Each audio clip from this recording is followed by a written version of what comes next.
Alligator Alcatraz. Deportation flights begin from controversial Florida Detention Center. Imagine this. A remote detention center nestled deep within the Florida Everglades, nicknamed Alligator Alcatraz, has become the epicenter of heated national debate. This week, deportation flights originating from this controversial facility officially commenced, with hundreds being transported out of the state, some ultimately expelled from the United States altogether. Florida Governor Ron DeSantis confirmed the news on Friday, adding that around 100 individuals previously held at the site have already been deported. But here's where it gets murky. DeSantis didn't disclose their final destinations. What we do know is that the Department of Homeland Security, DHS, is orchestrating these removals, with 2 or 3 flights already completed and more planned for the near future.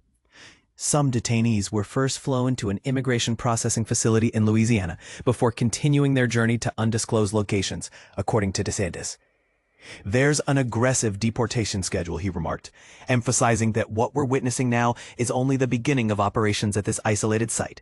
Garrett Ripa, Miami Field Director for U.S. Immigration and Customs Enforcement ICE, elaborated by stating that those deported were individuals deemed to be unlawfully present in Florida.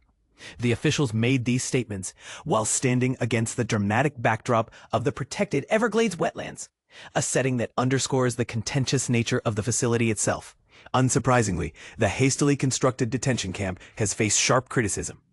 Opponents argue that it poses safety risks to detainees and threatens the fragile ecosystem surrounding it. Environmental groups and civil rights organizations have even taken legal action over these concerns. Yet, DeSantis remains steadfast in defending the location. Situated within the Big Cypress National Preserve and adjacent to Everglades National Park, the facility can currently house up to 2,000 people, but may expand further if necessary. Estimates suggest between 750 and 900 individuals are detained there at present. So why choose such a seemingly inconvenient spot? DeSantis insists the decision was practical. Built near an airstrip that has existed for half a century, this site eliminates the need to transport detainees long distances to commercial airports. You don't have to have them an hour to an airport, he explained. Just a couple thousand feet and they're on a plane and gone. He expressed satisfaction with how quickly DHS had mobilized, noting that the frequency of deportation flights is ramping up significantly. But not everyone agrees with the governor's glowing assessment. Earlier this month, the American Civil Liberties Union, ACLU, immigrant advocates, and 4 detainees filed a lawsuit alleging inhumane and hazardous conditions inside the facility. Meanwhile, environmentalists have launched separate legal challenges. Kevin Guthrie, Executive Director of Florida's Division of Emergency Management, pushed back against accusations that medical care is inadequate. At a recent press conference, he stated categorically, those claims are false. According to Guthrie, the facility boasts an extensive medical team, including doctors, nurse practitioners, registered nurses, paramedics, and trauma specialists, all available on-site. Despite these assurances, skepticism lingers, and this is the part most people miss. How much faith should we place in the promises of officials when conflicting reports abound? Is it possible to balance immigration enforcement with environmental preservation and humane treatment? These questions are far from settled, and they're exactly the kind of issues that spark passionate discussions.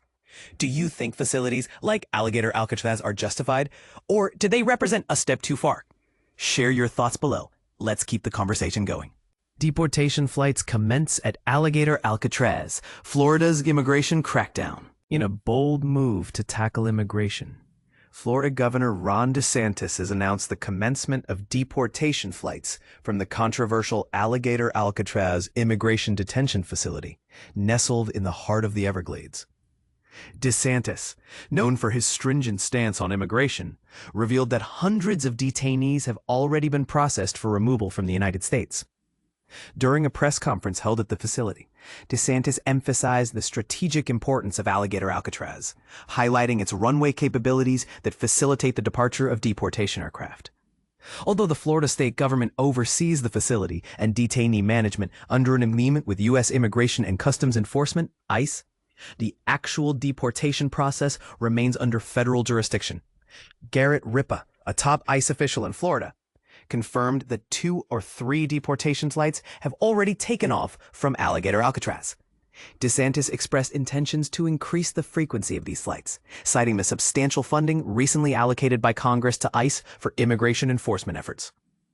The governor also hinted at an imminent approval from the Justice Department, which would allow Florida National Guard lawyers to assume the roles of federal immigration judges. This move aims to expedite the adjudication process for detainees held at Alligator Alcatraz.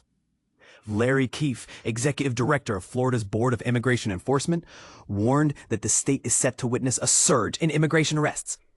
He disclosed that local law enforcement officials, now augmented by an additional 1,200 sheriff deputies and 650 state agents, have nearly doubled their capacity to apprehend individuals suspected of immigration law violations. Alligator Alcatraz, currently capable of housing 2,000 detainees, is undergoing expansions to accommodate up to 4,000 individuals. Despite reports from detainees alleging poor conditions, including unsanitary food and limited access to legal representation, Kevin Guthrie, executive director of the Florida Division of Emergency Management, defended the facility's standards and readiness for potential hurricane-related issues.